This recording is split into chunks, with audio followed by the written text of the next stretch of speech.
பாபா ஓர் கருணாலயம், பாதம்தான் கமலாலயம். பாபா ஓர் கருணாலயம், பாதம்தான் கமலாலயம். சாயப்பா உறவுகள் அனைவருக்கும் வணக்கம். சாயப்பா மேல் நம்பிக்கை வைத்து அவரை நினைத்துக் கொண்டிருக்கும் உங்கள் அனைவரின் வேண்டுதலையும் சாயப்பா நிறைவேற்றுவார். நல்லதையே நினைப்போம், நல்லதே நடக்கும். என்றும் சாயப்பாவின் அருள் உங்களுக்கு இருக்கும். நம் மனதிற்கு இதமான சாயப்பாவின் இன்றைய அருள்மொழியை கேட்போமா? அன்பு குழந்தையே, என்னிடம் நீ வைத்த வேண்டுதல்கள் எல்லாம் நிறைவேறும் காலம் நெருங்கிவிட்டது. இனியும் தாமதமாகாது. உன் மனம் குளிரும் மங்கள நிகழ்வுகள் நடக்கப் போகிறது. எனக்கு தெரியும், இன்று நீ இருக்கும் நிலையில் நம்பிக்கையாக பொறுமையாக இரு என்று சொல்லும் போது உனக்கு கோபம்தான் இருக்கும். நீ என்னிடம் கோபித்தாலும் நான் உன்னிடம் கோபித்துக் கொள்ள மாட்டேன். ஏனென்றால் உன் அறியாமையை நான் உன் சாயப்பா அறிவேன். ஆனால் உன் கோபத்தால் எதுவும் சாதிக்க போவது கிடையாது. அதற்கு கோபத்தை கொஞ்சம் தள்ளி வைத்து நிதானமாக உன் சூழ்நிலையை புரிந்து கொள்ள ஆரம்பி. மெல்ல மெல்ல உனக்கானது உதயமாகும். எல்லாம் உன் வசம் வெளிச்சமாய் உதிக்கும். நான் வேண்டாத நாளே இல்லை. அந்த சாய்க்கு கண் இருக்கிறதோ இல்லையோ என் பிரச்சனைகளை கண் கொண்டு பார்க்க மாட்டேன் என்கிறார் என்று சொல்கிறாய். இதிலிருந்து பிரார்த்திக்கும் எல்லோருடைய கோரிக்கைகளும் நிறைவேறுவது இல்லை என்பது தெரிகிறது. நான் அனைவரின் மனதிலும் இருப்பவன் என்கின்ற போதும் உங்கள் குடும்பத்தில் மட்டும் பிரச்சனை ஏன்? உங்கள் பிரார்த்தனைகள் ஏன் நிறைவேறுவதில்லை? கர்மவினையின் காரணமாக கடவுளை நீ அறிந்த போதிலும் உதட்டால் அவர் பெயரை உச்சரித்தாலும் உள்ளத்தால் அவனை விட்டு வெகு தூரத்தில் இருக்கிறாய்.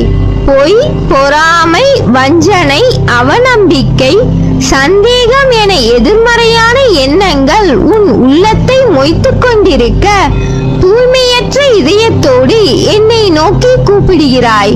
உன் அபய குரல் கேட்டு உன்னில் உறையும் நான் விழித்துக் கொள்கிறேன்.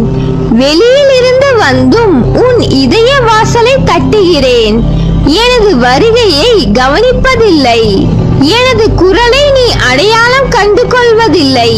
என் வருகையை அலட்சியம் செய்து கதவடைத்து விட்டு தோல்வி, விரக்தி, நோய், வெறுப்பு என்ற எதிர்மறை எண்ணம் என்கின்ற கூட்டாளிகளுடன் சேர்ந்து கொள்கிறாய்.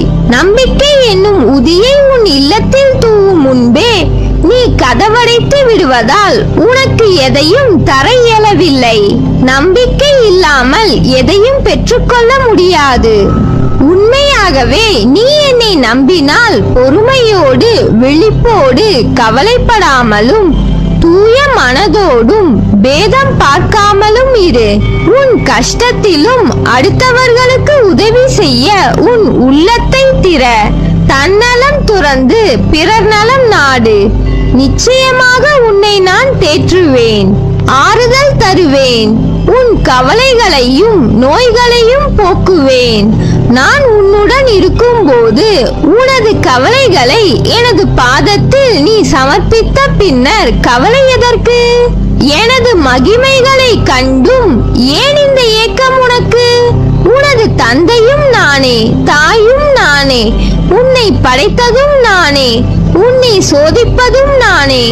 உனது சோதனை காலம் முடிந்த பின்னர் நீ யார் என்பதை நீ அறிந்து கொள்வதற்கு நான் தரும் சோதனைகள் தான் நீ படும் வேதனைகள்.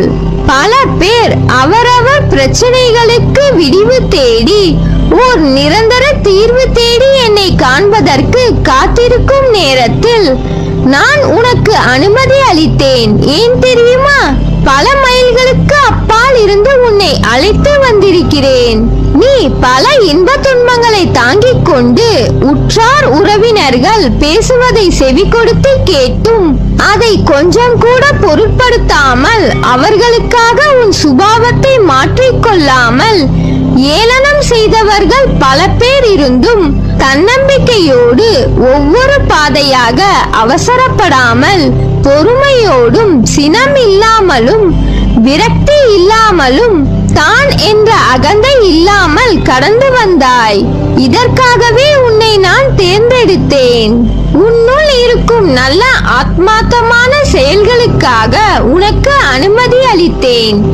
எனது அனுமதியின்றி எவரும் என்னிடத்தில் சுவாசிக்க கூட முடியாது. ஆதலால் உனக்காக நான் எனது துவாரகா வாயிற்படியில் காத்து கொண்டிருக்கிறேன். வா குழந்தாய், உனது கர்ம பலன்கள் அனைத்தும் உன்னை விட்டு நெடுந்தூரம் சென்று விட்டது. அனைவரும் பார்த்து வியக்கும் வண்ணம் நீ எதிர்பார்க்காத தருணத்தில் வாழ்க்கை பாதையில் உயர்த்த போகிறேன். கலங்காதே, அப்பா உன் கூடவே இருக்கிறேன். கவலைப்படாமல் இரு. இழந்ததை எல்லாம் மீண்டும் பெறப்போகிறாய். தைரியமாக இரு.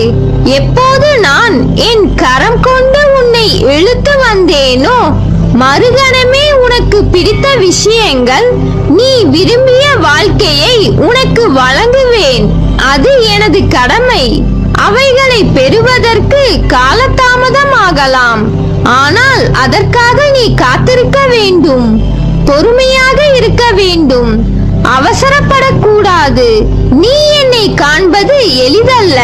பலர் எனது வாயிலில் தவம் இருக்கிறார்கள். அப்படிப்பட்ட சூழ்நிலையில் நீ எதற்காக அவசரப்படுகிறாய்? ஏன் இந்த பதட்டம்? நான் பாதுகாப்பு வளையமாக உன்னையே சுற்றி வருகிறேன். உன்னை இதுவரை என் பொக்கிஷமாக வைத்திருக்கிறேன். உனது வாழ்க்கையை நீ விரும்பியபடி உனக்கு கொடுக்க போகிறேன். அதை நீ உதிர்த்து விடாமல் பக்குவமாக வைத்துக் கொள்ள வேண்டாமா? புரிந்து கொண்டு வாழ கற்றுக்கொள். நீ எப்போது என்னை முழுவதுமாக புரிந்து கொள்கிறாயோ அப்போதே எனது தரிசனமும் பரிபூரண ஆசீர்வாதமும் உனக்கு கிடைக்கும். உன்னை பற்றி யார் எப்படி வேண்டுமானாலும் பேசட்டும், எதை வேண்டுமானாலும் செய்ய முற்படட்டும், எதை பற்றியும் கவலைப்படாதே. நீ எதை செய்ய நினைத்தாலும் நீயாக செய். கூட்டு சேர்ந்து செய்ய முயற்சிக்காதே. உன்னுடைய உழைப்பு வீணாகிவிடும். நீ எதிர்பார்த்தது தடைப்படும். தன்னிச்சையாக செய். பக்கபலமாக நான் இருக்கிறேன். உன்னுடைய பாதையில் திடமாக இரு. நான் ஒருவன் இருக்கும் போது யாரையும் தேடிச் சென்று உனது விருப்பத்தை சொல்ல முயற்சிக்காதே. முதலில் உன் மீது நம்பிக்கை வை. உன் மீது வைக்கிற நம்பிக்கையே என் மீது நீ வைக்கிற நம்பிக்கையாகும். இனி வரும் தருணத்தில் ஜெயிக்கப் போவது நீயாக இருப்பாய். என்னால் எதுவும் முடியும் என்று நம்பிக்கையோடு இரு. நிச்சயம் அது முடியும். காரணம் உன்னில் இருப்பது நீ அல்ல, நான் இருக்கிறேன். நிழலாக உனக்காக நீ செல்லும் இடமெல்லாம் நான் உனது நிழலாக கூடவே இருப்பேன். நல்லதே நடக்கும். நீ என் பரிபூர்ண அருளும் ஆசீர்வாதமும் அன்பும் பெற்ற என் செல்ல பிள்ளை.